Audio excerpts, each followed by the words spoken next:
The Pit and the Pendulum. I opened my eyes, but I could not see anything. It was dark, completely dark. There was no light at all. Everything was black. I closed my eyes and opened them again, but I could see nothing. Where was I? I was lying on my back.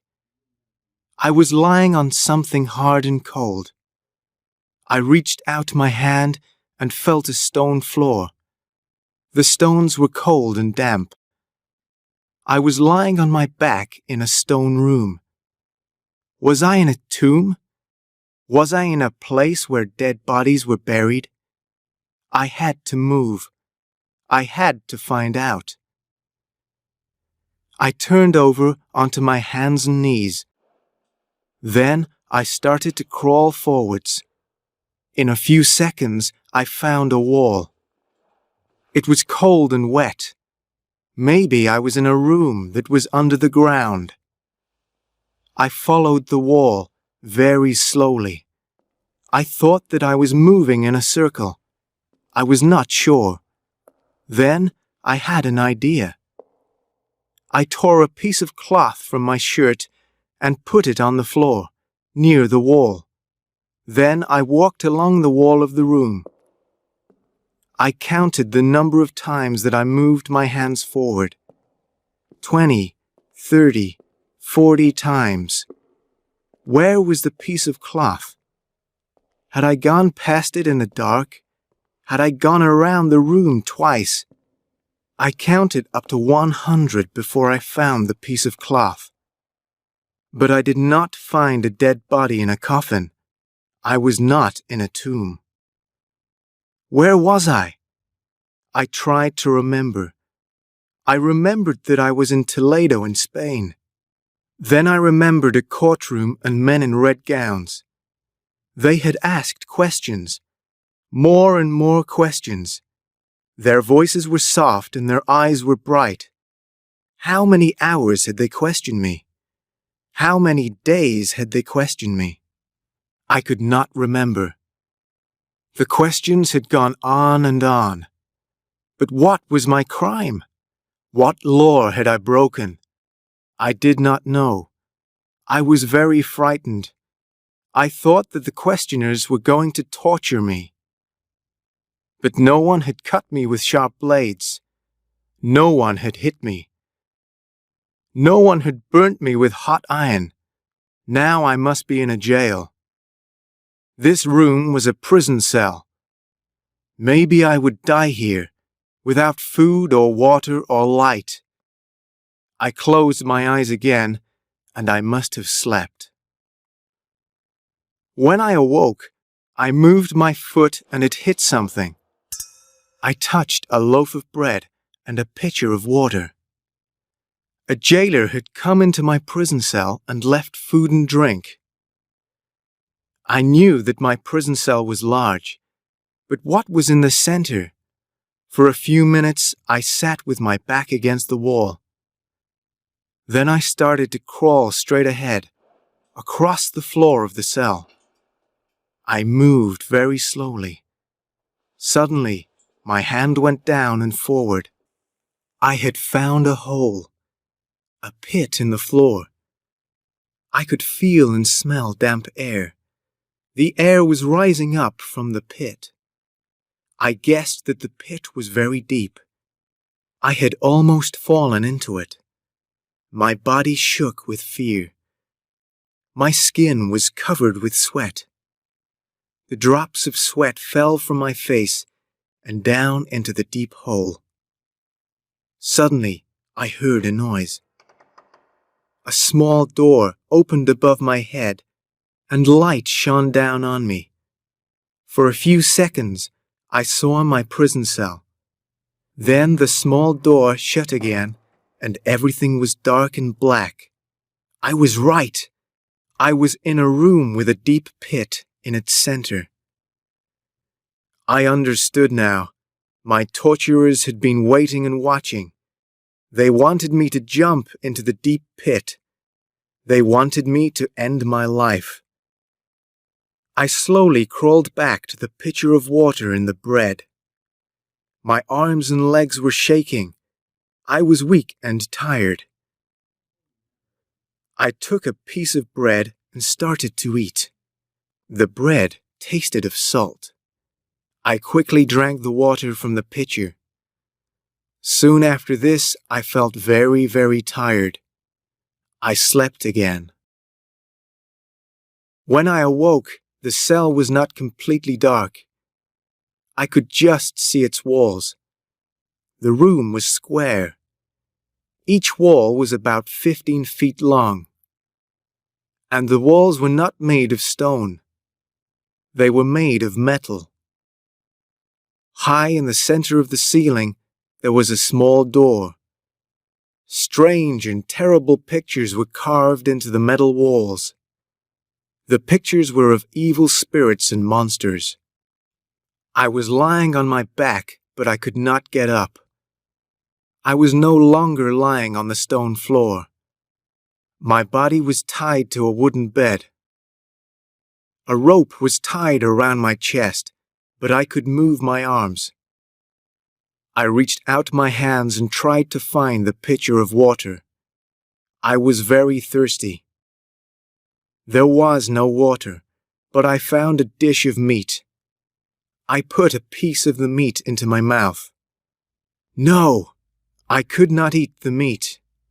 It tasted terrible. It was full of salt and strong spices. My jailers wanted me to be thirsty. This was a new torture. I looked up at the ceiling. I could see a picture there. It was a picture of time, an old man with a long beard. Pictures of time always showed an old bearded man with an hourglass in his hand. Hourglasses had 2 containers inside them. The containers were made of glass and they were joined in the center. One of the containers was filled with sand. When all the sand had run from one container to the other, an hour had passed. Time also held a long, sharp scythe. Every living thing is killed by time. But in the picture on the ceiling, the blade of Time's scythe was not part of the painting. This blade was real, and it was sharp. It was made of metal, and it hung down from the ceiling. The blade was like the pendulum of an old clock. As I watched, the pendulum started to move. It moved slowly, backward and forward. Suddenly, I heard a noise beside me. It was the sound of many small animals running on hard ground. Then I heard high, sharp cries. Rats! There were rats here in the cell. They had climbed out of the pit. Several large black rats ran across the floor toward my wooden bed. I moved my arms and shouted. I tried to frighten them away. The rats looked at me with their red eyes. They opened their mouths, and I saw their sharp, pointed teeth. Were the rats going to be my next torture? I looked up at the pendulum again. It was moving more quickly now. As it moved backward and forward, it made a soft whooshing sound. Whoosh! The pendulum swung back behind my head, and I could not see it. Then it swung forward over my feet. Whoosh! As I watched, I saw that the pendulum was lower. Very slowly, the pendulum was getting closer to me. Now I saw the reason for the pendulum. This was how I was going to die. The sharp blade of the pendulum was going to kill me. But it was not going to kill me quickly. It was going to cut my body very, very slowly. The pain would be terrible. How many times was the blade going to cut my body? How long was I going to lie on the wooden bed? How many times was I going to scream as my blood ran onto the floor? One of the rats ran over my hand. I cried out and pulled my hand away quickly. The dish of meat was still beside me. The rats could smell the meat and they wanted it. Suddenly, I had an idea.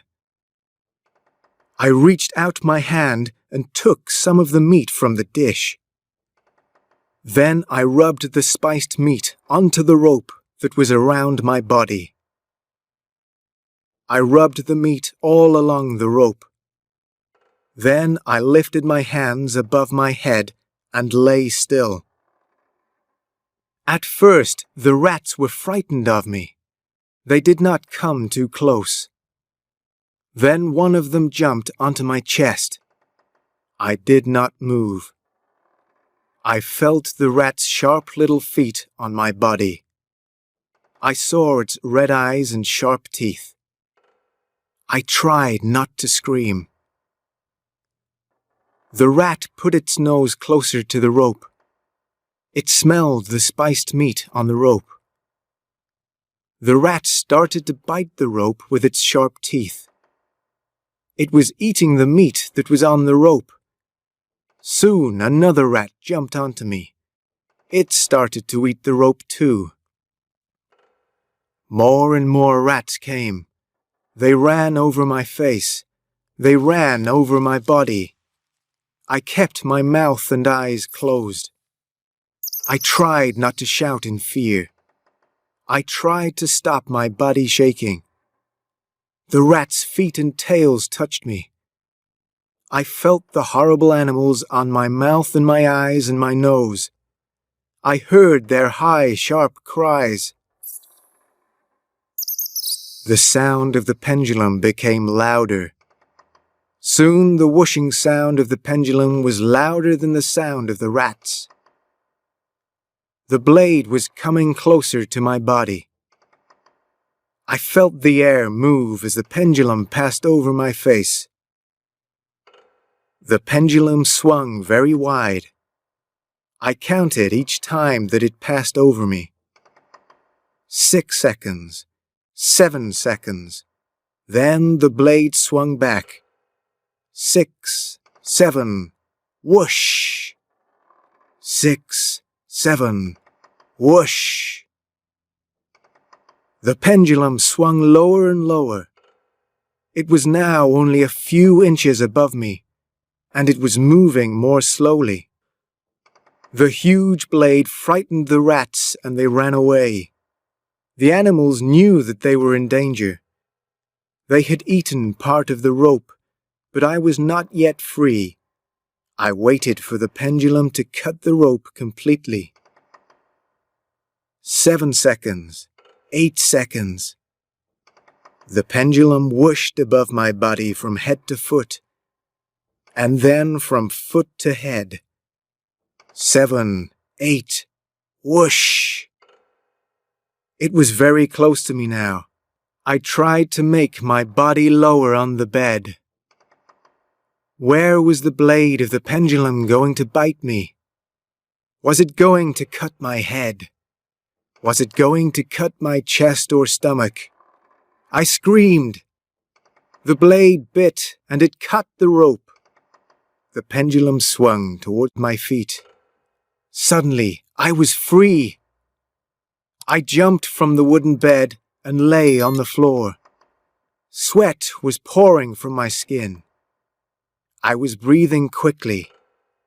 The pendulum whooshed past one more time, and then it stopped. The small door in the ceiling was open. My torturers were watching. They had seen me escape from the blade. Suddenly, the pendulum moved up into the ceiling, and it was still. I was not safe for long. A little later, I smelt something. It was not the smell of rats. And it was not the smell from the deep, dark pit. It was the smell of hot iron. The metal walls of the cell were becoming hot. I moved closer to the pit. It was cooler here. This was my torturer's plan. They were heating the walls. When the cell became too hot, I must jump into the pit. The pit was cool and damp. But the cell walls were not only hot, they were also moving. The hot metal walls were moving toward me. The pictures of the evil spirits and monsters were now red. They were getting hotter. I was going to burn on the walls, or I was going to fall into the pit. I had very little time. I stood on the edge of the pit and I closed my eyes. The walls were hot and the floor was hot. The air was hot. I felt the terrible heat on the skin of my face and hands. I was ready to fall. This was the end. I was going to die in this terrible place. Suddenly, I heard voices. People were shouting. I heard the sounds of guns. People were fighting. Then I heard another sound. The walls were moving again. What was happening now? I was weak and tired. My arms and legs were shaking. The walls were moving back, but it was too late. My clothes were starting to burn. I was about to fall. I was already falling. Then someone held my arm and pulled me back. As I turned my head, I saw the person who was holding me. It was a soldier who was wearing the uniform of the French army. French soldiers had captured the city of Toledo. All the prisoners were free.